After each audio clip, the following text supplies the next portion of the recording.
이곳은 태안문화원 문화예술 창작 쉼터입니다. 이곳에서 무엇을 하느냐고요? 오늘 매우 특별한 일이 기획되어 있답니다. 바로 우리 뻘빛 시낭송회가 이곳에서 시극 동아리를 만들어서 오늘 이제 멋진 시간을 가지려고 해요.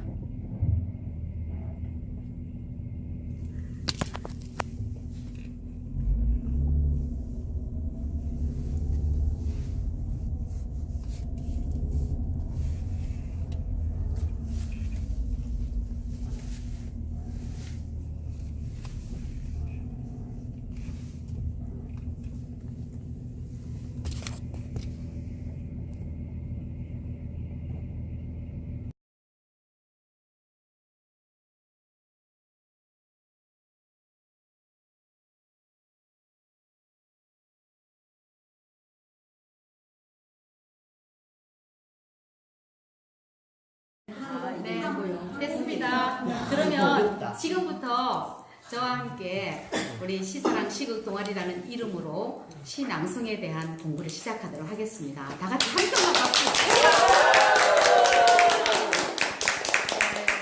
우리 두 사람씩 그 텔레파시 게임 한번 해보도록 할게요. 텔레파시 게임. 자, 두 사람, 저기 두 사람, 이렇게 세 사람 이렇게 할게요. 아, 두 사람 하시고 저하고 같이 할게요. 몰랐네 이거. 네, 오늘 우리가 맛있는 걸 이렇게 드셨잖아요. 쑥개떡하고 토마토, 방울토마토 있죠? 자, 쑥개떡, 방울토마토. 이렇게 해서 쑥개떡이냐, 방울토마토냐, 둘 중에 하나를 하시는 거예요. 그러니까 동시에 똑같은 거를 이렇게 딱 하시잖아요. 그럼 텔레파시 통한 거죠. 그럼 이렇게 쫙 해주시는 거죠. 해볼까요? 쑥개떡, 토마토 중에서, 자, 하나, 둘, 셋 하면 하시는 거예요. 연습. 자, 하나, 둘, 셋. 토마토! 일단은 이게 하지 마시고 일단 통하면은 이게 하시는 거예요. 다시 한번 해볼게요. 쑥개떡, 토마토. 하나, 둘, 셋. 쑥개떡! 어떡해. 여기 계란도 있고 또 뭐 할까요? 요구르트. 아, 계란하고 요구르트 해볼까요? 그러면 네, 계란, 요구르트. 둘 중에 하나. 자, 하나, 둘, 셋. 요구르트!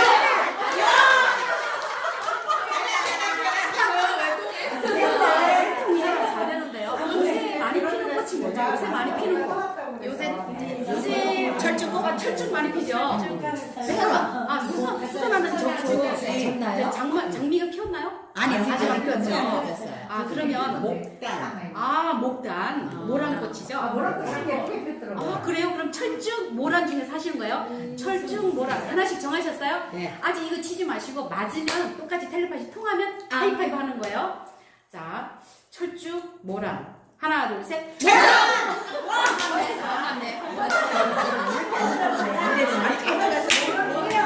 아 여기도 때려. 안 때리면 때리네. 왜 때려? 요새 더우면은 날씨가 더우면 잘 먹는 음식 있잖아요. 주로 뭐 드실까요? 냉면. 아, 냉면 또? 쫄면. 아, 쫄면은 그거. 냉면하고 쫄면. 냉면하고 저기 멍멍탕. 보신탕. 냉면하고 보신탕 할까? 아니면 냉면하고 콩국수 할까요? 안 먹는 사람. 아, 냉면 콩국수? 네. 좋아요. 냉면 콩국수. 자, 준비. 하나, 둘, 셋.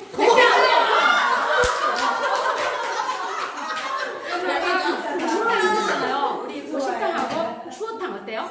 날씨가 더울 때 이거 먹으면 시원해지잖아요. 자, 보신탕, 추어탕 둘 중에 하나 하시는 거예요. 보신탕, 추어탕 정하셨어요? 네. 자, 하나, 둘, 셋. 추어탕!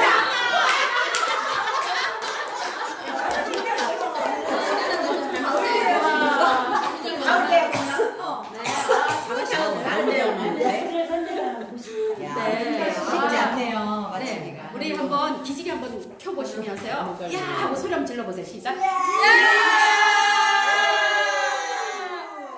손목 한번 흔들어주세요. 손목 흔들어 주시고요. 자, 몸을 한번 이완시켜 보도록 할게요. 자, 편안하게. 자, 한번. 숨 들이마시시고, 다시 내뿜어주시고, 천천히 해볼게요. 일어나서 해볼까요? 일어나서 하면 더 좋습니다. 자, 여러분 앞에는 넓은 잔디밭이 펼쳐져 있어요. 아니면 바닷가 백사장이라고 생각해보세요. 자, 다시 한 번 더 해볼게요. 한 번 더 펼쳐주세요. 자, 하나. 멈추시고 내뱉습니다. 자, 손 모양을 이렇게 바꿀게요. 자, 됐나요? 한 번 더. 쭉 뻗어주세요. 숨 들이마시시고 내뱉으시고 서서히 내뱉습니다. 서서히. 자, 한 번 더. 숨을 깊이 단전까지 숨을 빨아들이시고 내뱉습니다. 자, 이제 손을 한번 들어주세요. 아래 위로 이렇게 손을 들어주시고, 자, 왼쪽 어깨, 자, 왼쪽 가슴, 오른쪽 가슴, 또 내려갑니다. 네, 이제 반대로 돌려서.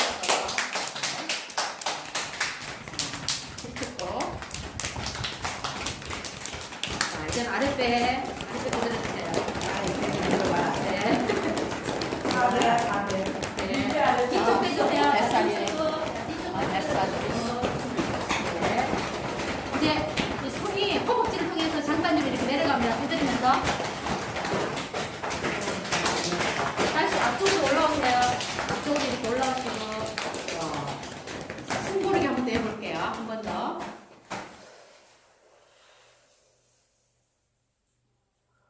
내뱉습니다. 한 번만 더.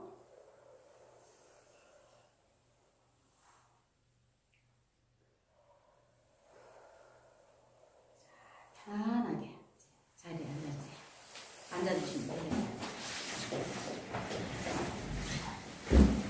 오늘은요, 제가 한 편의 시를 가지고 왔거든요. 그래서 그 시를 하기 위해서는 이 어려운 발음 연습이 반드시 들어가야 됩니다. 그리고 맨 마지막에 있는 슬픈 초코칩의 전설은 우리 안면 근육을 풀어주는데 아주 좋은 문장이에요. 그래서 이거는 아나운서나 쇼호스트나 또는 많은 사람들 앞에서 스피치를 해야 되는 사람이 굉장히 많이 인용하는 문장이기도 합니다. 그래서 이걸 한번 해볼 거예요. 그리고 이제 오늘의 시가 어떤 거냐면은 제가 시 낭송가로 데뷔할 때 준비했던 시입니다. 이건 바로 정일근 시인의 둥근 어머니의 두레박상이라는 시예요. 네. 그래서 그거를 제가 바로 나눠드리도록 할게요. 둥근. 여러분 두레박상 잘 아시죠? 예. 네. 요새도 두레박상에서 드시나요? 요새는 다 어디서 먹죠? 식탁에서. 먹을 때만. 네. 네모상 그게 돼. 네모상. 동영상은 없어졌어 그래도. 정일근 시인의 시죠. 이 시로 서울시문학상을 받았죠. 이 시 한 편이 1,000만 원의 상금을 받았던 작품입니다. 그래서 아주 좋은 시를 제가 선정을 했던 것 같습니다. 그래서 이거를 우리가 전체에서 이렇게 무대에 올리는 그런 시로 저는 생각을 하고 있어요. 왜냐하면 모두가 등장할 수 있는 시는 이 시가 아닐까 싶더라고요. 이 주제가 가족이거든요. 네, 그래서 이 시를 제가 한번 골랐는데 이것도 하나 나눠드리도록 할게요. 미리. 제목이 좋다. 괜찮죠? 네. 아, 이거 전달 쭉 할까요?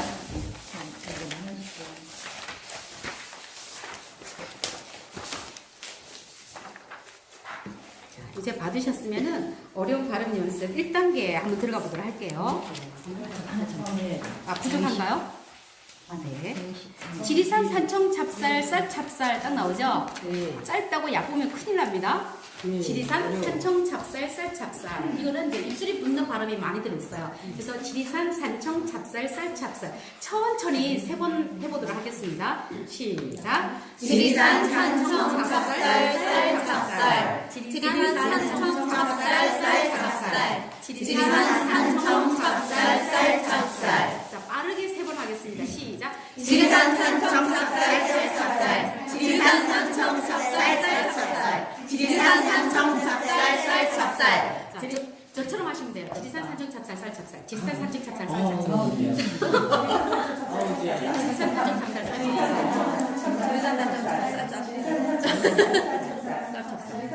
지리산 산청 찹쌀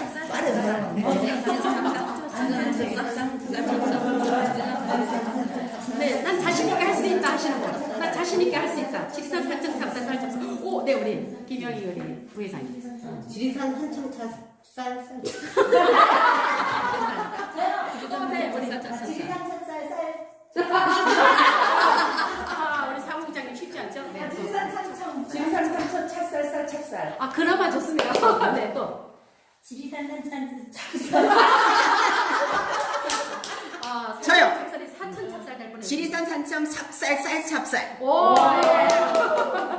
먹을 거야 안 먹어도 돼. 다 같이 해볼게요. 시작. 지리산 찹쌀 쌀 쌀. 지리산 쌀 쌀 쌀. 지리산 산청 찹쌀 쌀. 지리산 산청 찹쌀 쌀. 아직 입을 그냥.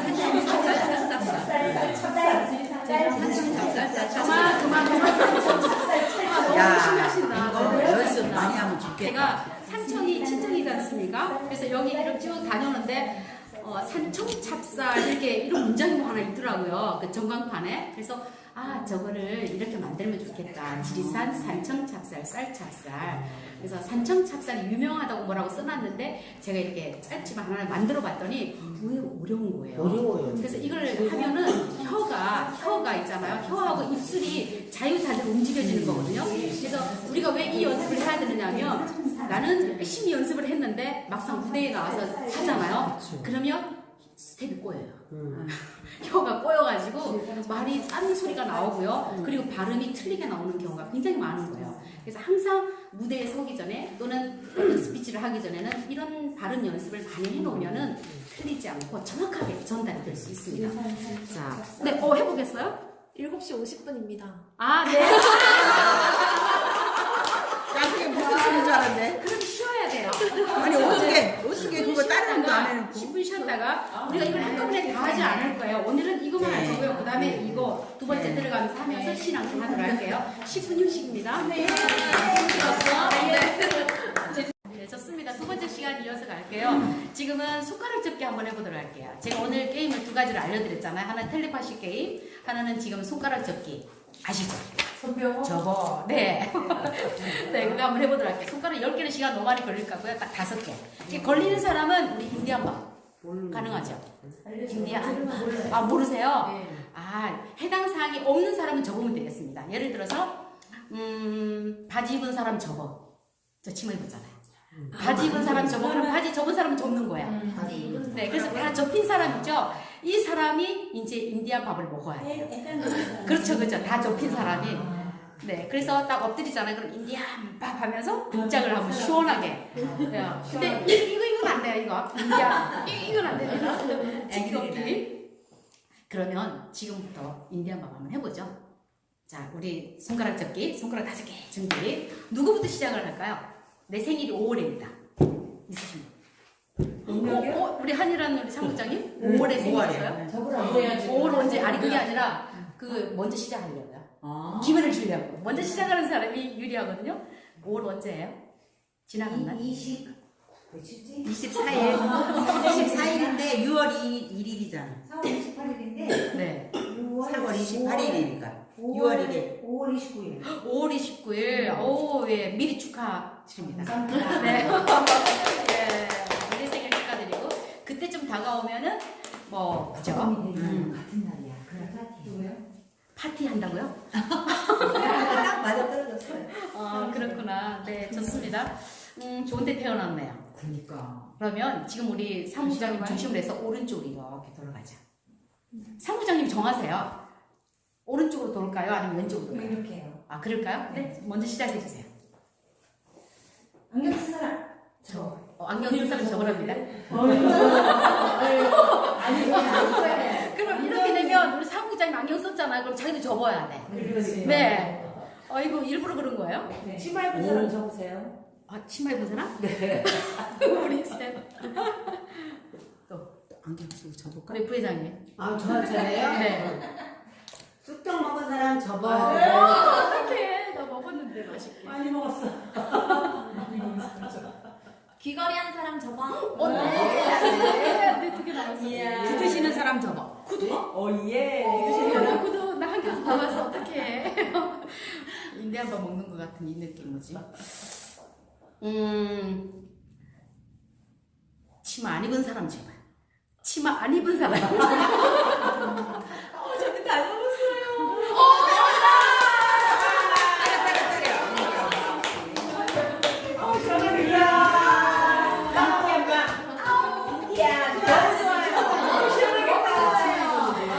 어때 시원하죠? 네. 이렇게 한번 돌려주시고. 예쁘네요. 자, 우리가 목을 써야 되잖아요. 목을 많이 쓰는 사람은 목 근육도 풀어줘야 돼요. 그래서 사실은 우리가 이 임파선 이 뒤쪽에 이렇게 있거든요. 그러면 항상 목을 이렇게 많이 이렇게 만져주고 이렇게 뒤로 풀어주는 거지. 이렇게 이제 어루만져주는 거. 이 뒷부분 있죠? 이걸 많이 어루만져주시고. 그 다음에 손을 이렇게 한번 해보세요. 이렇게 권총수처럼. 자, 이거를 어떻게 하냐면 이렇게 해주세요. 이렇게 쭉 목을 쭉 뻗어주세요. 그렇지. 네. 그 다음에 목을 살살 돌려주세요. 목의 근육 풀어주시고, 자, 이제 안면 근육을 이제 풀어줄 거예요. 그건 슬픈 초코칩의 전선을 하겠습니다. 안 촉촉한 초코칩 나라에 살던 안 촉촉한 초코칩, 촉촉한 초코칩 나라에 촉촉한 초코칩을 보고 촉촉한 초코칩 되고 싶어서 촉촉한 초코칩 나라인데, 촉촉한 초코칩 나라의 문제는 촉촉한 초코칩이 아니고 안 촉촉한 초코칩이니까 안 촉촉한 초코칩 나라에서 살아라고 해서 안 촉촉한 초코칩은 촉촉한 초코칩이 되면서 포기하고 안 촉촉한 초코칩 나라로 돌아갔다. 이렇게 하시면 되는 거예요. 여기 보면 아와 오 발음이 굉장히 많이 나오거든요. 그래서 내가 발음을 좀 정확하게 하고 싶어. 그리고 내가 무슨 말을 하면 웅얼웅얼 한다라고 얘기를 들은 사람이 있다든지, 네가 말을 하면 무슨 말인지 잘 못 알아듣겠어 라고 한다면 이걸 반드시 연습하시면 돼요. 여기는 모음 아와 오가 많이 들어있거든요. 안 촉촉한 초코칩 나라에 살던 안 촉촉한 초코칩. 그렇죠? 그리고 아와 오 발음, 이 두 발음만 크게 해도 굉장히 전달력이 좋습니다. 그래서 그 부분을 유념하시고 한번 연습을 하시는 거예요. 천천히 하겠습니다. 자, 슬픈 초코칩의 전설 시작. 안 촉촉한 초코칩 나라에 살던 안 촉촉한 초코칩 나라에 촉촉한 나라에 촉촉한 초코칩을 내고 촉촉한 초코칩이 되고 싶어서 촉촉한 초코칩 나라에 나라에 살아. 안 촉촉한 초코칩 나라에 살아라고 안 촉촉한 초코칩이니까 안 촉촉한 초코칩 나라에 살아. 안 촉촉한 초코칩 나라로 살아. 초코칩이 되는 것을 포기하고 안 초코칩 나라로 돌아간다. 아, 이제 돌아갔네요. 자, 이제 빨리 돌려보냅시다. 자, 안 촉촉한 초코칩 나라에 살던 최대한 내가 할 수 있는 한 빠른 속도로 지금부터 들어가도록 할게요. 자, 준비 시작. 안 촉촉한 초코칩 나라에 살던 안 촉촉한 초코칩 나라에 촉촉한 초코칩을 촉촉한 초코칩을 안 촉촉한 초코칩을 촉촉한 초코칩을 안 촉촉한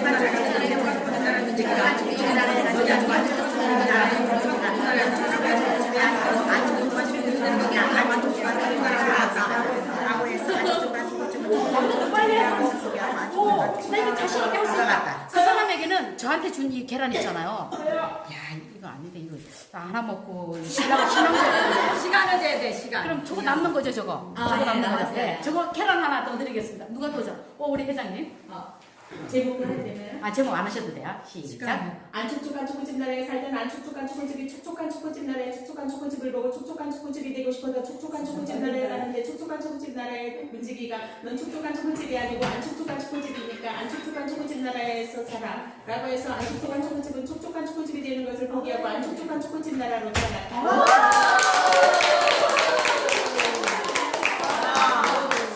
많이 연습해줘야 신랑 회장이라고 할 수 있겠죠. 상기장이죠? 뭘 크게 이렇게 통과하잖아요. 그럼 일단 계란 하나 전달식.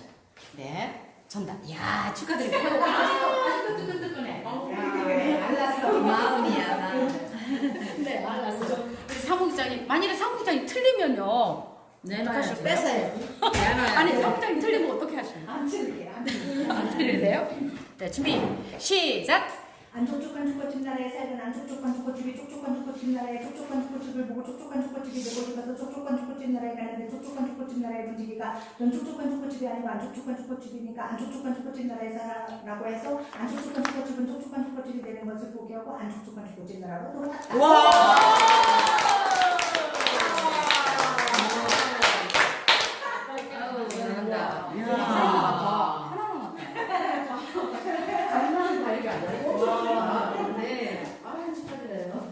한 사람만 더 해볼게요. 계란이 하나밖에 안 남았잖아요. 그죠? 계란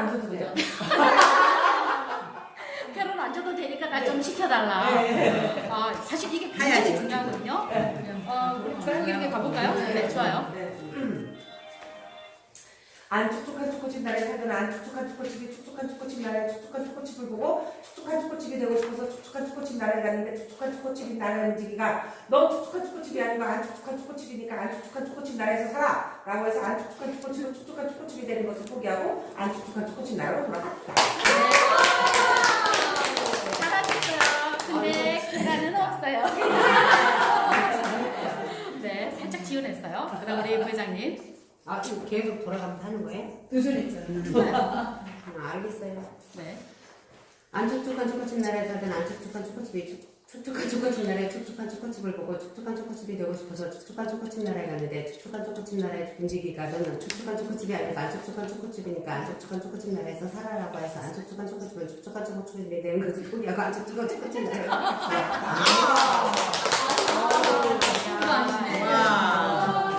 돌아가다 말아가 되게 속도가 빨랐거든요. 그러니까 빨리 하려고 하다 보니까 틀렸단 말이에요. 그러니까 오늘 이거의 중요한 건 빨리 하면서 안 틀려야 되는 거예요. 그렇죠. 네, 맞아요. 이렇게 하는 거야 라고 들려줄 우리 이은혜 우리 막내. 안 촉촉한 초코칩 나라에 살던 안 촉촉한 초코칩이 촉촉한 초코칩 나라에 촉촉한 초코칩을 보고 촉촉한 초코칩이 되고 싶어 촉촉한 초코칩 나라에 갔는데 촉촉한 초코칩 나라의 문제가 넌 촉촉한 초코칩이 아니고 안 촉촉한 초코칩이니까 안 촉촉한 초코칩 나라에서 살아라고 해서 안 촉촉한 초코칩은 촉촉한 초코칩이 되는 것을 포기하고 안 촉촉한 초코칩 나라로 돌아갔다.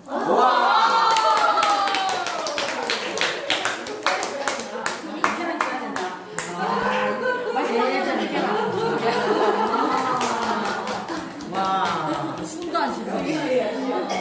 난 숨차서 못하겠던데. 그러니까. 아니 어떤 학생이 제가 삶은 계란을 애들 배고플까봐 집에서 난 걸 쪄가지고 진짜 하나씩 줬어요. 그랬더니 이게 웬 계란이에요? 이거 선생님이 나왔어요. 이래요. 뭐냐 무슨 내가 낳긴 몰라. 이래요.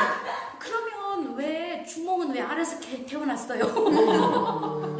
걔는 알아서 태어난 거지. 내가 알을 낳은 건 아니잖아. 그러고 웃었는데. 제가 보낸 거 있죠.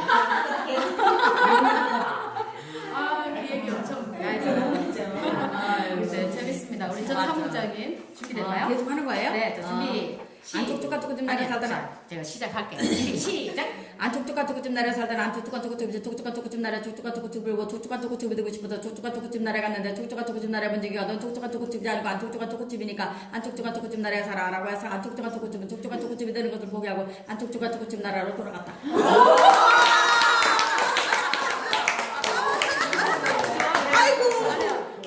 체크가 맞다면 지금까지 제일 빨리 한 것 같아요. 진짜. 약간 0.1초 빨랐어요. 그러면 제가 상품으로 이거 큰 거. 와 이거 오다고 똑같다. 네. 자 우리 저 무슨 야, 준비. 너무 잘해서 내가 이거 자, 못하겠는데. 준비 되셨죠? 시작. 안 촉촉한 초코칩 나라에 살던 안 촉촉한 초코칩이 촉촉한 초코칩 나라에 촉촉한 초코칩을 보고 촉촉한 초코칩이 되고 싶어서 촉촉한 초코칩 나라에 갔는데 촉촉한 초코칩 나라의 문지기가 넌 촉촉한 초코칩이 아니고 안 촉촉한 초코칩이니까 안 촉촉한 초코칩 나라에 살아 라고 해서 안 촉촉한 초코칩은 촉촉한 초코칩이 되는 것을 포기하고 안 촉촉한 초코칩 나라로 돌아갔다. 우리 회장님은 이렇게 발음을 있잖아요. 아와 오 발음 중에 중요시해야 된다고 했잖아요. 그 발음 정확하게 내주셨어요. 네, 그래서 한 개 드릴게요.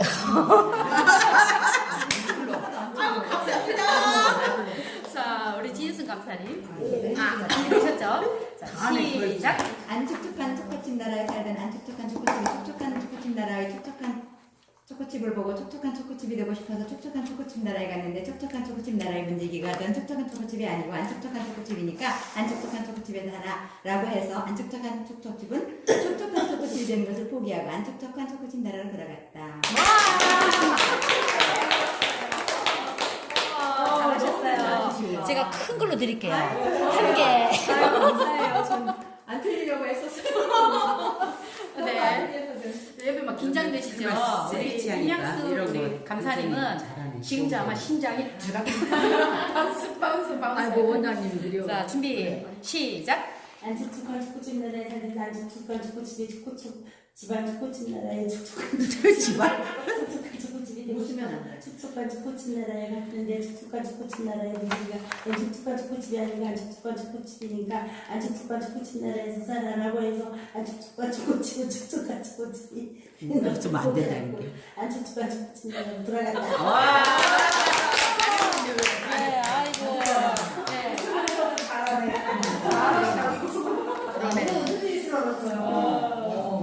왜 웃어? 본인이 웃었어.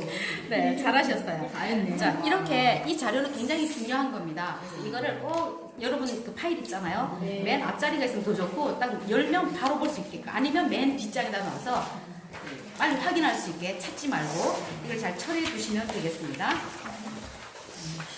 자, 시 방송에 있어서 가장 중요한 키포인트를 먼저 말씀드리고 오늘의 시를 한번 연습해 보도록 할게요. 시 방송에 있어서 그 중요한 게 사실 뭐 여러 가지가 많이 있습니다.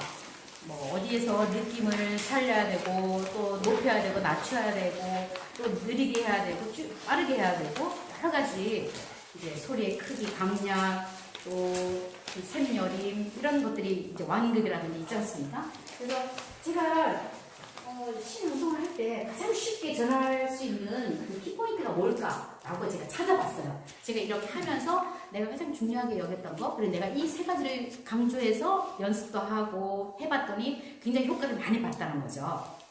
그래서 이 세 가지에 대해서 말씀을 드리겠습니다. 어제가 월요일이었잖아요. 이생진 시인이 벌써 아흔이 넘으셨다네요. 아흔? 이생진. 네. 서산이 낳은 시인이시잖아요. 네, 아주 고독한 등대, 섬 이런 내용들을 이렇게 시로 담아내셨던 분이신데 어제 서산에 오셔서 이제 행사를 하셨다고 해요. 그래서 그 자리에서 시 낭송을 해야 되는 이제 두 분이 있었는데 그 중에 한 분이 저에게 이제 요청이 들어왔어요. 이분은 수필을 하시는 분인데 이제 그분의 시를 낭송하기에 적합한 목소리를 가졌다 해서 추천을 받아가지고 하게 된 거예요. 근데 이분은 낭송을 잘하고 싶은데 자신이 없는 거예요. 그래서 누가 시키면 마지못해서 하고 가급적이면 뭐 뒤로 빼느라고 이렇게 되게 부지런했던 그런 분이셨어요. 그래서 저한테 이제 SOS가 왔습니다. 원래 이 강좌가 그 서산 서부평생교육원에서 제가 제안을 해서 채택이 됐었어요. 근데 모집 인원이 이제 그 수강을 해서 모집 인원이 어느 정도 이렇게 퍼센트가 차야만 개강이 되는데 그게 안 찬 거예요. 그래가지고 폐강이 됐죠. 그러니까 그 중에 한 분이었던 거예요. 본인은 너무나 배우고 싶었고 당연히 열 줄로 알았고 이제 신앙송을 배울 거라는 것에 대한 기대감이 굉장히 컸던 거죠. 근데 그걸 강좌가 개강이 안 됐으니 얼마나 아쉬웠겠어요. 그래서 다시 이제 교육원에다가 연락을 해서 제 연락처를 받아가지고 이제 연결이 되었던 거죠. 그래서 그분 하시는 말씀이 다음번 2학기 때는 꼭 이 강좌가 개설될 수 있도록 자기 인원을 막 모집을 하겠다는 거예요. 그래서 왜 이렇게 좋은 걸 안 하려고 하는지 모르겠다고 그런 아쉬움을 얘기했습니다. 그래서 4회에 걸쳐서 개인 지도를 받았어요. 4회 만에 가능할까요? 딱 50분씩 했거든요. 50분. 딱 4회 만에 했는데 이분이요 시를 외워서 무대에서 어제 야외 무대였거든요. 잘했습니다. 그래서 오늘 연락이 왔더라고요. 너무 감사하다고. 그래서 이따가 끝나고 50분에 끝나지 않습니까? 제가 그분이 낭송했던 거, 그 무대에서 했던 거 말고 연습할 때 했던 거를 제가 보여드리도록 할게요. 그래서 사실은 개인 지도라면 4주, 그 4번에 걸쳐서 진짜 이걸 그냥 중요한 것만 이렇게 해줄 수 있어요. 그럴 때 할 수 있는 게 바로 이 키포인트입니다. 그래서 그러면 이 짧은 시간 안에 내가 낭송 잘할 수 있는 방법이 뭘까? 그 3가지를 제가 알려드릴게요. 이것만 잘하면 여러분이 어디에 가서든지 웬만한 시는 낭송을 잘 할 수 있어요. 제일 첫 번째는 뭐냐면 포즈입니다. 포즈. 프로포즈 할 때 포즈가 아니고요. 이 포즈라는 거는 끊어읽기. 시에서 또는 시가 아니라 낭독 문장이라 하더라도 적절한 곳에서 이렇게 끊어읽기만 잘해도 굉장히 전달이 잘 됩니다. 아까 우리가 어려운 발음 연습을 많이 하셨잖아요. 근데 굉장히 긴데도 불구하고 빠르게 전달력 있게 잘 하시는 분이죠. 그분들은 끊어읽기 잘 하시는 거예요. 그래서 시에 있어서 이 끊어읽기를 적절하게 잘하면 좋다. 그래서 시 한 편을 딱 내가 받았을 때 아니면 내가 낭송할 시를 골라지 않습니까? 그럼 제일 먼저 해야 될 게 뭐냐면 끊어읽기예요. 끊어읽기 표시는 주로 이걸로 합니다. 이걸로. 그리고 이거는 한 박자 쉬는 거고요. 짧게 쉬는 거는 이렇게 쉽니다. 짧게 쉬는 거. 좀 길게 쉬고 싶다. 그럴 때는 2개, 더 길게 쉬고 싶다 그러면 5개. 이걸로 표시를 하는 거예요. 1박자, 2박자, 5박자. 이해되시죠? 이거는 반박자예요. 이 V자는 반박자. 반박자는 어떤 느낌이냐면 탁구공을 딱 칠 때 탁 튀어오르는 거 있죠. 이렇게 살짝 튀었다가 오르는 그거, 탁 붙잡는 거, 그 좀 8분음표에 빠르기를 해요. 그래서 이것만 알고 있어도 이 포즈 끊을기 표시는 얼마든지 할 수 있다는 거. 2줄은 2박이네요. 어떤 거요? 2줄은 2박. 그렇죠. 2줄은 2박이죠. 3개는 3박. 그래서 이따가 이걸 실제로 한번 해보도록 할 거예요. 제일 중요한 건 뭐다? 포즈. 끊어읽기. 두 번째는 음도입니다. 음도에는 높은 음도가 있고 뭐가 있어요? 낮은 음도. 네, 그렇죠. 낮은 음도가 있어요. 높은 음도는 어떤 때 쓸까요? 높은 음도는 강조할 때. 그렇죠. 무언가를 강조할 때. 그리고 크게 외칠 때. 그리고 먼데 있는 사람을 부를 때. 그럴 때 이 높은 음도를 씁니다. 근데 낮은 음도는 언제 쓸까요? 속삭일 때. 그렇죠. 속삭일 때, 고요하게 잦아들 때, 또는 잔잔하게 풀어가야 될 부분. 그럴 때는 낮은 음도를 씁니다. 그리고 내가 강조해야 될 거를 높게도 쓸 수 있지만 낮게도 할 수 있어요. 오히려 막 낮춤으로 해서 더 많이 극대화시킬 수 있는 거죠. 그래서 높은 음도와 낮은 음도가 있다. 그리고 이 음도를 잘 조절하면요, 뭐가 살아나느냐면 리듬입니다. 리듬. 시는 보이지 않는 리듬이 들어있어요. 그러니까 산문시 있지 않습니까? 굉장히 스토리가 있고 이야기가 굉장히 이렇게 일기처럼 이렇게 막 쓰여져 있어요. 그런데도 그게 산문시라고 하는 이유는 그 안에 리듬이 있어요. 왜 이렇게 땀나죠? 약간 틀까? 벗으면 큰일 나요. 어때 우리 여자들 벗으면 여자도 여자들 됐어요. 살짝 벗어보세요. 큰일 나요. 팔뚝이 아니요, 괜찮아요. 다 주부들. 벗어서 이걸 보내시네요. 됐어요. 조금만 한 3분이나 5분 정도만 켰다 할게요. 네, 리듬이 있기 때문에 산문이라 하더라도 시라고 한다는 거죠. 내가 소리내서 읽다 보면 그게 물 흘러가듯이 흘러가요. 이 리듬이 굉장히 중요한 겁니다. 우리가 긴 시인데도 외울 수 있는 건 이 리듬을 알기 때문인 거예요.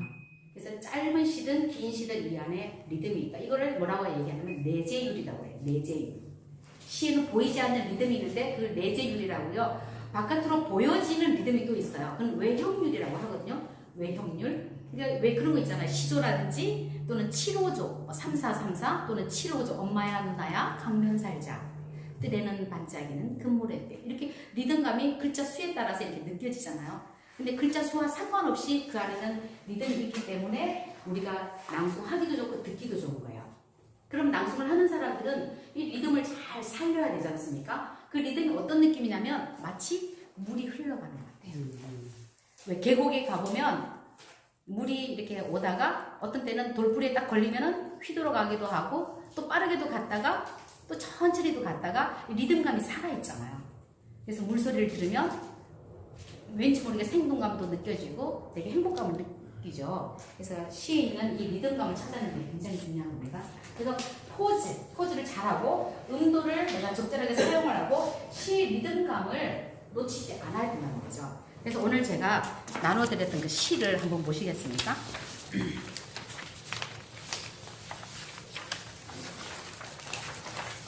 둥근 어머니의 두레박산이라는 시예요. 이 시가 모두 몇 줄인지 한번 세보시겠어요?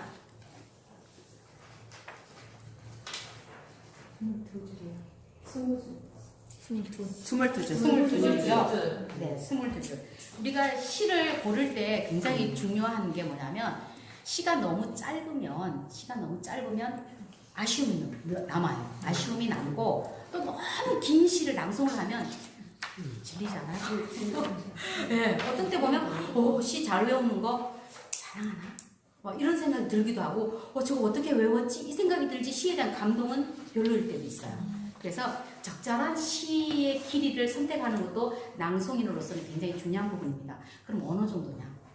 18행에서 26행 안에 참 좋습니다. 18행에서 26행 정도? 네, 18행에서 30행을 넘지 않는 시. 네. 너무 짧아도, 너무 압축적이어도 굉장히 낭송하기 어렵지 않습니까?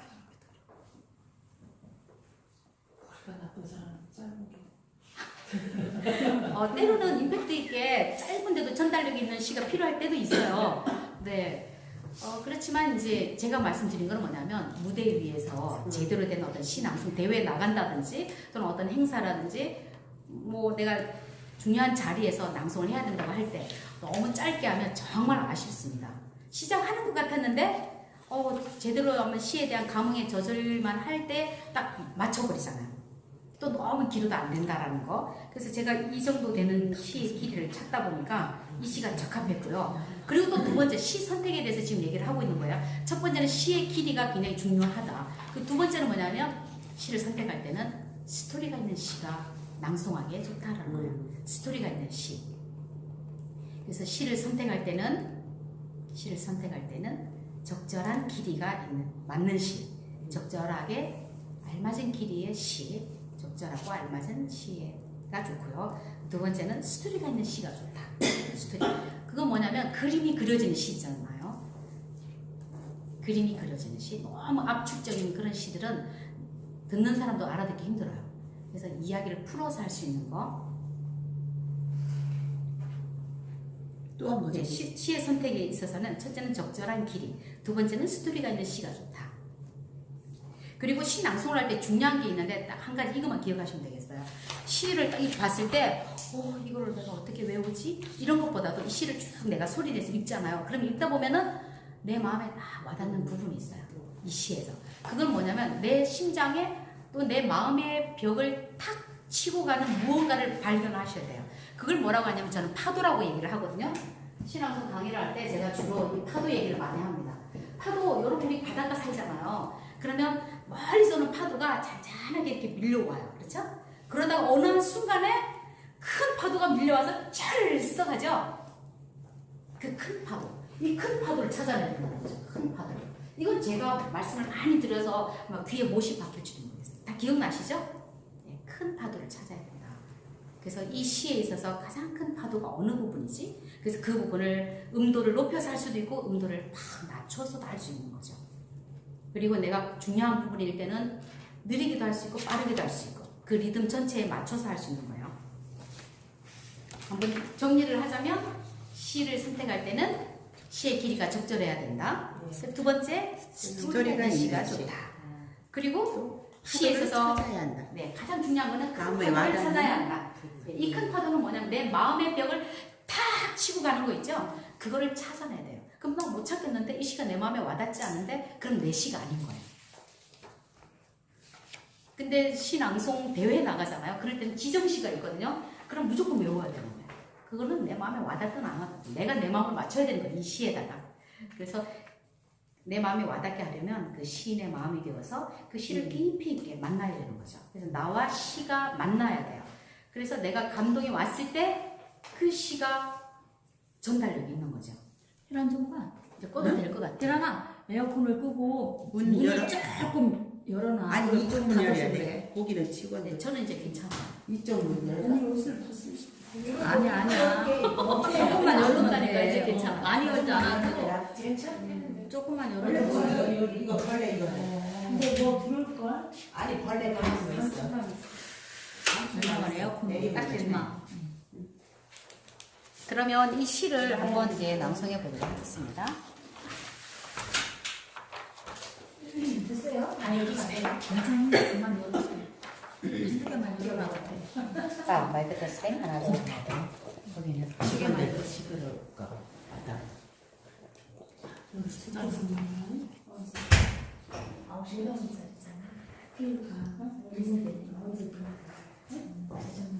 네. 우리가 이 시를 연습도 해야 되지 않습니까? 네. 그러면 여기 보이는 이 시를 제가 바로 보여주는 게 아니라 같이 한번 낭독을 해볼 거예요. 이 낭독과 낭송의 개념 아시죠? 네. 뭐예요?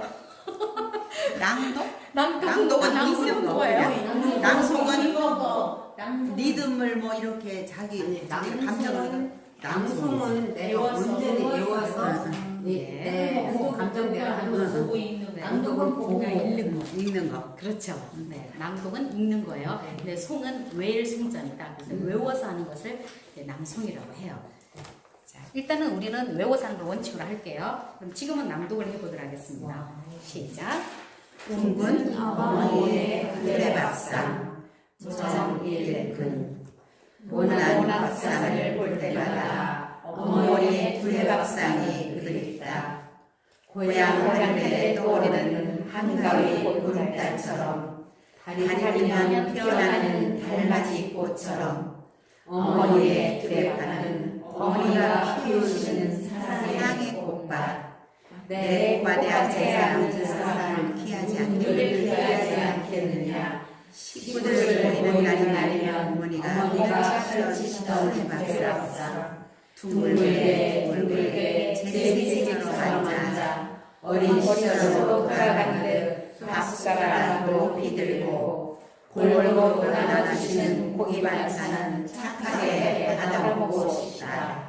세상의 밥상은 이전 후에 아시다자 한 끼밥을 차지하기 위해 혹은 그 밥그릇을 지키기 위해 우리는 이 날카로운 발톱을 가진 짐승으로 변해버렸다.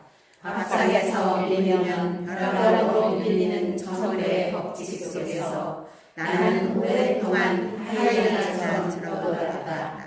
짐승처럼 썩은 고기를 먹기도 하고 내가 살기 위해 남의 밥상을 엎어버릴 때도 있었다. 이제는 돌아가 어머니의 둥근 두레밥상에 앉고 싶다. 어머니의 두레는 모두를 귀여이 사랑하는 사랑, 귀히 여기는 것이 진정한 나눔이라 가르치는 어머니의 두레밥상에 지지배의 즐거운 제비새끼로 앉아 어머니의 사랑 두레 먹고 싶다. 네, 이 시가 2004년에 발표가 됐는데요. 이 가족이라는 시집이거든요.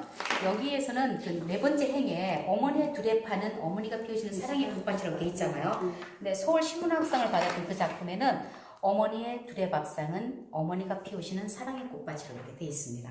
그래서 저는 어머니의 두레밥상은 이렇게 읽었거든요. 이 시를 제가 2010년에 중국을 다녀왔을 때 버스 안에서 이 시를 낭송을 한 적이 있었거든요. 그때는 제가 선교 여행을 갔을 때입니다. 그 나진 선봉에 그러니까 북한에서 보면 지도를 보면 맨 꼭대기 있잖아요. 거기가 나진이라는 곳입니다. 나진하고 선봉. 그래서 나진 선봉에 설탕을 1,700만 원어치를 사가지고 그 배지밀 공장, 그러니까 콩가루를 내가지고 그 조그만 유치원 아이들한테 주는 그 배지밀을 만드는 공장에 지원을 해주기 위해서 간 여행이었어요. 5박 6일 동안. 그래서 그 위치가 어디냐면 중국이랑 러시아하고 이렇게 연결된 세계가 만나는 곳이에요. 그러니까 조중러 전망대가 있는 곳이었죠. 그래서 그때 이제 전해주러 가는 그 버스 안에서 이 시를 제가 낭송을 했거든요. 그 길이 멀잖아요. 중국은 되게 많이 달려야 되죠. 한 번 갔다 오면 무조건 짧은 게 4시간이에요. 긴 거는 10시간, 11시간도 이제 버스를 타거든요. 심심하죠. 가다가 보면. 그래서 돌아가면서 노래도 하고 뭐 유머도 하고 다 하는데 저는 시 낭송 이걸 했잖아요. 박수 많이 받았습니다. 왜냐면 이 시에는 그림이 많이 그려지죠. 어머니가 두레밥상에 아이들을 불러놓고 이렇게 막 밥을 먹는데 지금 이 장면은 뭐냐면 세상사에 시달려서 먹고 살기 위해서 그냥 내가 이기기 위해선 내가 살기 위해선 너를 밟고 일어서야 되는 그런 삶에 찌들리고 또 경쟁 속에서 살아가는 한 지은이가 시 속의 화자가 어렸을 때 그 어머니의 두레밥상을 기억하면서 어머니의 사랑을 이제 그리워하는 거예요. 네. 그래서 이제는 돌아가 어머니의 두레밥상에 다시금 예전처럼 도란도란 둘러면서 어린 제비 새끼처럼 그 음식을 받아먹고 싶어요. 그 이전에 그 정서를 회복하고 싶은 그 화자의 마음이 많이 들어있지 않습니까? 그래서 이 시에서 어느 부분이 가장 마음에 와닿았어요. 한번 읽어가지고 뭐 알겠습니까만. 이제는 돌아가 어머니의 둥근 두레밥상에 앉고 싶다. 네, 좋습니다. 저는 어머니의 두레밥상이 지지배의 즐거운 제비새끼 같아요. 네, 제비새끼. 제비새끼가 되고 싶어요. 네, 정말이죠. 네, 맞아요. 네. 어린 시절로 돌아간 듯 밥숟가락 높이 들고 골고루 나눠주시는 고기 반찬 착하게 받아 먹고 싶다. 네. 보기도 좋네. 네, 밥 숟가락 높이 들고 엄마 나 나도 줘 그리고 네. 어머니의 두레밥상 지금은 두레밥상을 잘 안 쓰지 않습니까? 거기 앉을 일도 없고 그냥 밥도 다 뿔뿔이 그죠? 우리만 해도 그런 것 같아요. 다 각자 먹고 살아요. 각자 혼자 먹는 사람들이 좀 늘어나고 있죠. 네, 그래서 어머니의 두레밥상은 어머니가 피우시는 사랑의 꽃밭이 꽃이. 네 맞아요, 그죠? 진짜 꽃밭이라고 표현한 부분, 그 두레밥상에 어머니가 차려주시는 그 울긋불긋 갖가지 반찬들, 네, 그 부분이 정말 시적으로 은유가 잘 돼 있는 부분 같아요.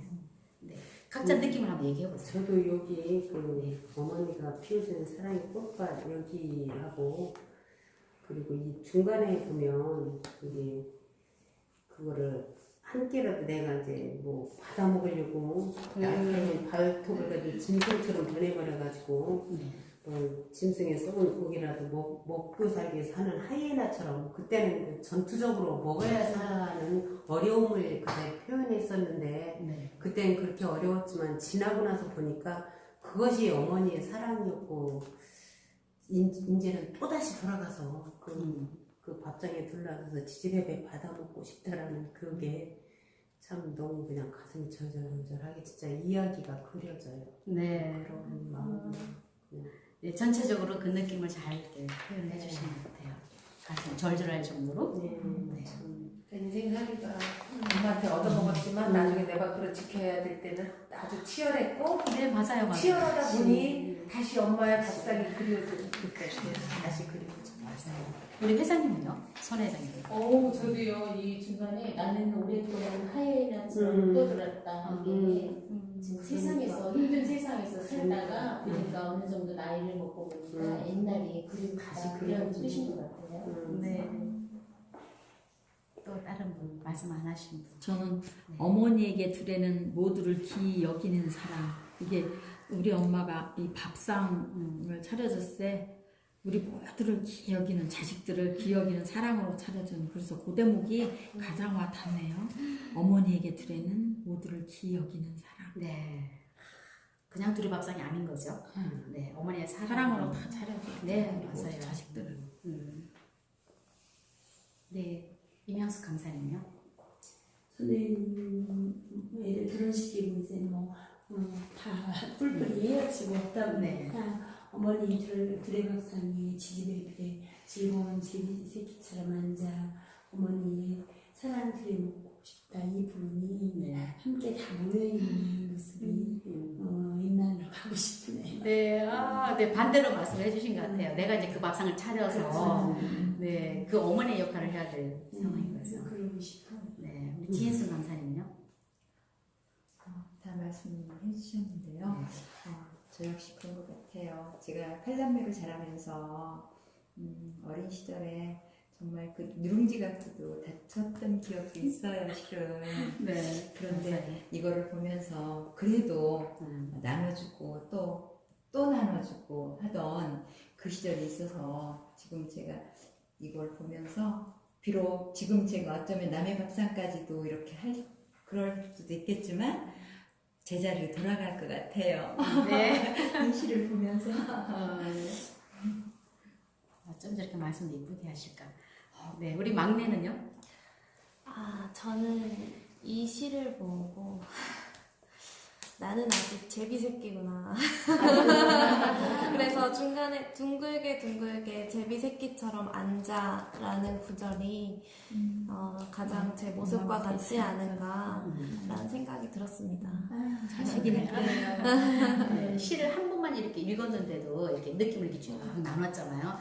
근데 이 시를 외우기까지 얼마나 이 시를 많이 읽고 또 읽고 가슴을 읽고 눈으로 읽고 온몸으로 읽어야 되는 그런 순간이 올 거예요. 여러분이 이제 9월에 무대 위에 서지 않습니까? 그럴 때는 정말 소리로만 표현하는 게 아니라 몸짓으로도 표현을 해야 되고요. 그리고 극으로도 표현을 해야 됩니다. 그래서 약간의 좀 끼도 필요하고 목소리에도 끼가 필요해요. 그래서 이 시를 어떻게 낭송하는지 제가 한번 보여드리도록 하겠습니다. 들려드릴게요. 네, 여러분이 녹음하셔도 좋고요. 영상을 찍어주시면 더 고맙겠습니다. 네, 그럴게요. 정말 그러고 싶었는데. 네, 음악이 잘 없어서 좀 아쉬운데요. 집중해서 듣고 싶어요. 음악 없이 한번 낭송해 보도록 하겠습니다.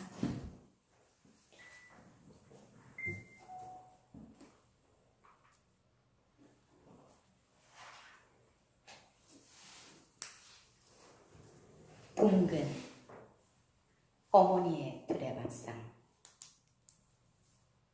정일근 모난 밥상을 볼 때마다 어머니의 두레밥상이 그립다. 고향 하늘에 떠오르는 한가위 보름달처럼 달이 뜨면 피어나는 달맞이 꽃처럼 어머니의 두레밥상은 어머니가 피우시는 사랑의 꽃밭. 내 꽃밭에 앉는 사람 누군들 귀하지 않겠느냐. 식구들 모이는 날이면 어머니가 펼치시던 두레밥상 둥글게 둥글게 제비새끼처럼 앉아 어린 시절로 돌아간 듯 밥숟가락 높이 들고 골고루 나눠주시는 고기 반찬 착하게 받아먹고 싶다.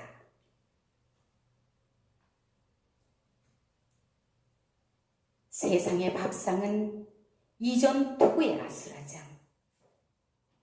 한 끼 밥을 차지하기 위해 혹은 그 밥그릇을 지키기 위해 우리는 이미 날카로운 발톱을 가진 짐승으로 변해버렸다. 밥상에서 밀리면 벼랑으로 밀리는 정글의 법칙 속에서 나는 오랫동안 하이에나처럼 떠돌았다.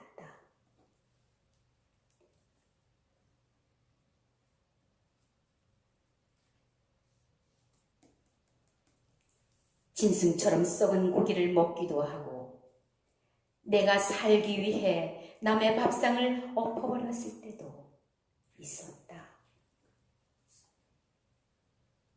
이제는 어머니의 둥근 두레밥상에 앉고 싶다. 어머니에게 두레는 모두를 귀히 여기는 사랑,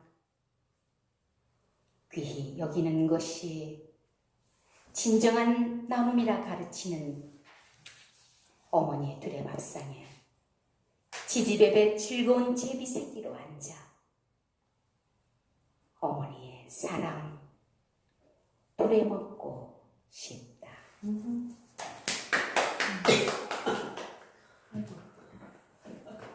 인사가 끝난 다음에 박수. 네, 이렇게. 네. 감사합니다. 아마 이 시를 저는 한 500번은 읽었을걸요. 낭송하지 않았을까요? 근데 네. 이렇게 마치 그 옛날 그 영화의 한 장면 드라마를 네. 보고 있는 듯해요. 아, 네. 네, 화면이 이렇게 지나가네요. 네. 그럼 만일에 이 시를 극으로 표현한다면 어떻게 하면 좋을 것 같아요? 아이디어 한번 줘보세요. 이거를 나눠서 여럿이 한다는 거죠? 혼주가 이거를 다 한다는 건 아니고 중간중간에 이렇게 짜는 네, 거죠? 나눌 수도 있고 여러분이 시는 낭송하지 않는데 그 연극만 할 수도 있어요. 그렇지. 예를 들어서 여기서 장면이 많이 나오죠. 첫 번째 장면은 모여 앉아. 네, 모여 앉아서 두레밥상에서 막 뭔가를 먹고 있고 얘기하는 장면이 있을 수 있어요. 실제 떠들 수도 있겠죠. 무언가를 얘기를 나누면서 그 장면이 있을 수 있고 또 그다음에 서로 먹으려고. 서로 먹으려고 싸우는 거. 숟가락 들고 네. 높이 들고. 숟가락 높이 드는 거 그 고기 모습도 반찬. 네, 그것도 표현할 수 있고. 거기서 이렇게 앉아서 그렇게 하고 누군가는 저쪽에서 막 이렇게 치열하게 나오는 거야 이렇게 천천히 이걸 소리가 막 딱 들고 성장하는 모습이 막 출퇴근하는 나오겠어요. 모습 그리고 어쨌든 자기가 계급이라고 하나? 그 왜 회사에서 직급이 올라가는 거죠. 승진하기. 네, 승진하기 위해서 막 거기를 이렇게 이렇게 네, 표현해서 그렇죠, 그런 그렇죠. 사람들. 네, 사장님 역할도 있을 수 있고, 그리고 또 뭔가 굽신굽신거리는 거 이런 것도 있을 수 있겠죠. 그리고 뭔가 또 막 돈을 세는 장면 이런 것도 있을 수 있겠어요. 그래서 이 장면을 연출을 이렇게 하면서 연출하시는 분이 딱 나오면서 할 수도 있겠죠. 그렇죠. 네, 내가 마치 차를 놓치지 않기 위해서 막 벌레벌떡 숨차게 이렇게 오다가 이제 이 일부분을 낭송할 수도 있는 거예요. 이게 모두 22행이지 않습니까? 그러면 한 사람이 2행씩 이렇게 다 할까요? 그러진 않은 거예요. 왜냐하면 무대에서 내가 낭송을 못할 수도 있어요. 이 극이 어떻게 짜여지느냐에 따라서. 그랬을 때 내가 설령 내 목소리가 안 나온다 하더라도 그 극으로서 만족하셔야 돼요. 좋아요. 괜찮죠? 네. 그래서 하나의 완성된 시, 누군가는 이 시를 한 뭐 4행을 할 수도 있겠죠. 그러니까 어머니는 한복을 입고 있는 어머니도 필요하고. 그렇죠. 그러니까 아버지 역할도 필요한 거예요. 남자가 없으면. 저기 그 문헌순 네. 조금 쉰다고 했으니까 또 이제 올지 몰라요. 한번 해보요. 그러게 한번 오면 참 좋겠어요. 네. 미안해. 네, 된다고 하면 음. 그 목소리도 필요하고, 그죠? 소리가방 들고 진짜 따라 어울릴 것 같지 않아요? 그리고 그 사삼 제가 기념을 할 때 신앙송을 보면서 뒤에 영상물도 이렇게 첨가를 하더라고요. 네, 예. 할 거예요. 참 이미지 전달이 잘 되고 해서 저도 네. 시극이 됐을 때는 뭐가 필요하냐면 조명도 필요하고요. 음향도 필요하고요. 그리고 화면도 필요해요, 요즘은. 그리고 실제로 우리가 그 무대에서 장면처럼 조명이 쫙 비치면 한쪽에서 막 밥을 먹고 있는 그런 장면, 또 한쪽에서는 막 헐레벌떡하면서 사회생활을 하면서 지치고 경쟁하고 치열한 그 모습도 보여줘야 돼요. 그리고 또 누군가는 또 쫙 나오면서 그 부분을 낭송을 하면 뒤에 있는 사람들은 막 도란도란 얘기하면서 수다 떨면서 막 이렇게 하는 거 보여줘야 되는 거죠. 그래서 여러분이 다 역할을 일단 맡아서 할 거랍니다. 그러면 이 시에서 끊어읽기라는 거 일단 뭐 한번 해볼게요. 제일 먼저 중요한 게 뭐냐면 둥근 어머니 두레밥상이라는 제목이에요. 우리가 시에 있어서 정말 중요한 건요.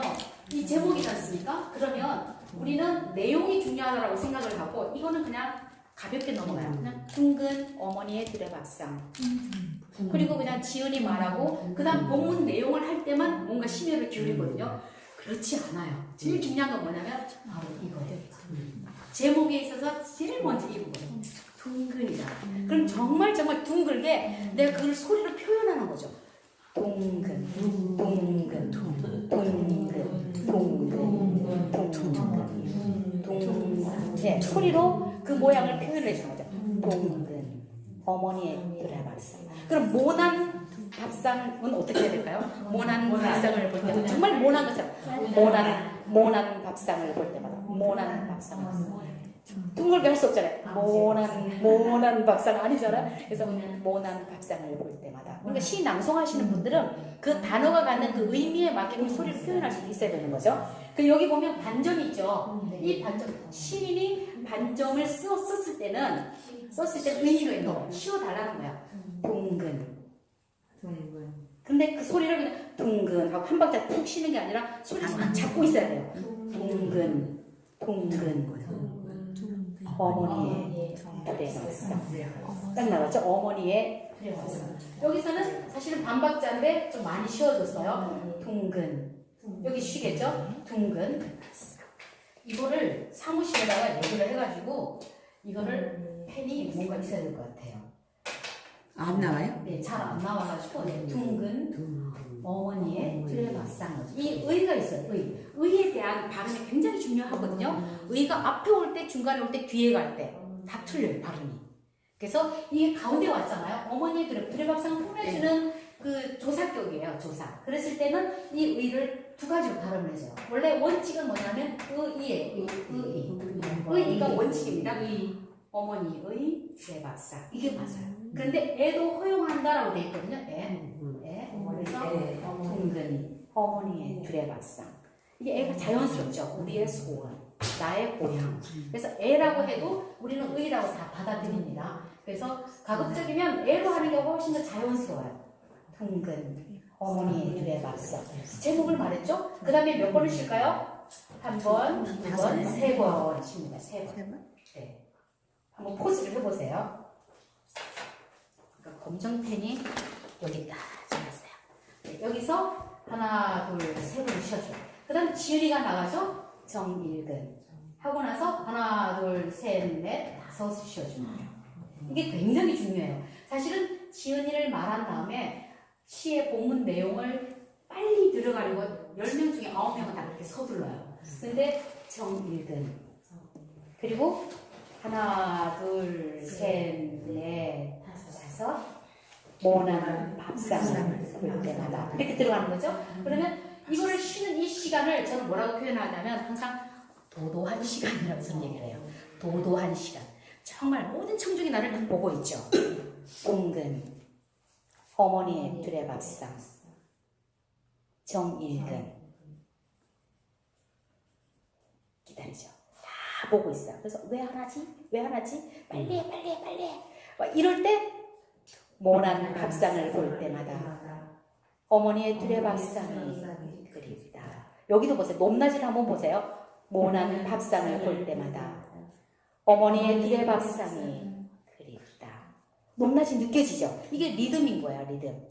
그리고 시에서 보면 중요한 단어가 있고 명사가 있고 뒤에 따라오는 조사가 있어요. 뭐 이, 에게, 을, 는, 는 이런 게 있으면은 그 소리를 내가 의도적으로 작게 해주려고 하면 잘 안 되거든요. 근데 중요한 단어 있죠. 뜻이 있는 단어를 강하게 하면 뒤에 따라오는 조사는 자연스럽게 올 수 있어요. 모난 밥상을 볼 때마다 어머니의 둘의 밥상이 그립다. 어머니의 둘의 밥상이 그립다. 이 조사를 크게 발음을 하게 되면요 시가 재미가 없어져요. 모난 밥상을 볼 때마다 어머니의 둘의 밥상이 이를 크게 하잖아요. 그러면 리듬이 안 살아요. 그래서 단어를 크게 해주고 조사는 자연스럽게 그냥 작은 소리를 이렇게 해주면 리듬을 살릴 수 있습니다. 네, 그 다음에 이제 본문 내용 들어가겠죠. 근데 이 시에서 보면 50분입니까? 네. 그럼 끝나는 거예요? 하나만 하고 딱 마칠게요. 이 시가 22행이지만 제가 이 시를 깊이 있게 봤을 때는 세 부분으로 나뉘어져요. 여러분 그 세 부분만 표시를 하고 마치도록 할게요. 그러면 제일 첫 부분은 어디서부터 어디까지일까요? 원한 밥상부터? 밥상에서 착하게 받아먹고 싶다. 네. 아까 제가 낭송할 때 거기서 푹 쉬어졌죠? 네. 네. 거기서 딱 끝났어요. 그 다음 두 번째는 두 번째는 안고 싶다. 있었다. 그렇죠. 있어. 있었다. 남의 밥상을 남의 밥상을 어렸을 때도 있었다. 네. 거기까지. 그럼 마지막은 이제는부터 그래. 네. 그래서 이 장면이 바뀌는 거를 낭송가는 표현할 수 있어야 돼요. 그래서 죽어있는 시가 시집 안에서 그 활자가 잠자고 있었지만 낭송가의 목소리를 통해서 이 시가 살아나는 거예요. 그래서 우리는 굉장히 중요한 거예요. 그래서 다음 주에는 시 낭송인으로서 갖춰야 될 어떤 자세, 사명감, 마인드 그런 것에 대한 말씀을 드릴게요. 왜냐하면 그 부분이 정말 중요해요. 그게 없으면은 내가 이거 왜 하지? 나 그냥 할 일 없어서 하나? 이게 아닌 거죠. 네. 마무리 멘트. 저에게 기쁜 소식이 생겼습니다. 저도 명품 가방을 들게 생겼네요. 명품도. 저 명품 그런 거 모르거든요. 어떤 게 명품인지 뭔지도 잘 모르고 지금은 없어요. 근데 지금 아마 오고 있을걸요? 어디서? 그게 무슨 소리야? 어. 시어머니 된다고요? 아니요. 그런 거 아니에요. 아니, 시어머니 되면 좋겠네. 시어머니 될 때는 아직 아닌 것 같고요. 제 조카가 결혼식을 했어요. 선물 받았어요. 네. 결혼을 했는데 축시를 제가 낭송해줬어요. 첫 조카였거든요.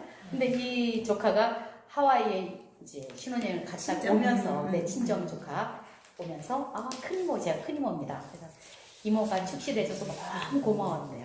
언니야. 언니. 우리 언니. 언니. 네. 부산 사는 언니. 그래서 그 조카가 명품 가방을 이렇게 샀다고. 신앙송. 뭐. 신앙송을 뭘 했냐면 아침을 노래하는 꽃빛 사랑. 네. 좋아. 오래전에 써놨던 시를 제가 이렇게 골라서 해주었습니다. 직접 자작한? 네, 직접 제가 쓴 거를. 와. 그래서 제가 이 말씀 드리는 거는 제 자랑이 아니고 여러분도 낭송을 잘 하잖아요. 그럼 정말 중요한 순간에 내가 지은 시면 더 좋고 내가 안 지었다 하더라도 다른 거기에 적합한 시를 낭송해서 명품 가방의 주인공이 저뿐만 아니라 여러분도 될 수 있다라는 거예요. 그게 뭐예요? 그거 아침에 노래하는 꽃빛. 네, 꽃빛 사랑. 아침을 노래하는 꽃빛 사랑. 제가 유튜브 시작했잖아요. 그 시 올려놨어요. 올려놨어요? 네. 김난준 TV거든요. 김난준 TV. 네, 좋아요를 좀 많이 눌러주세요. 좋아요가 2명, 3명이 넘지. 내가 엄청 눌렀는데. 네. 아, 옳지? 그랬어요? 맞아요. 이거더라고. 네, 맞아요. 그래서 엄지척 눌러. 많이 구독해 주시고 우리 시 낭송하는 이런 내용들은 공부하고 싶어하는 분들을 위해서 제가 공부를 해놓도록 하겠습니다. 오늘 수업은 이것으로 마치겠습니다. 고맙습니다. 수고하셨습니다.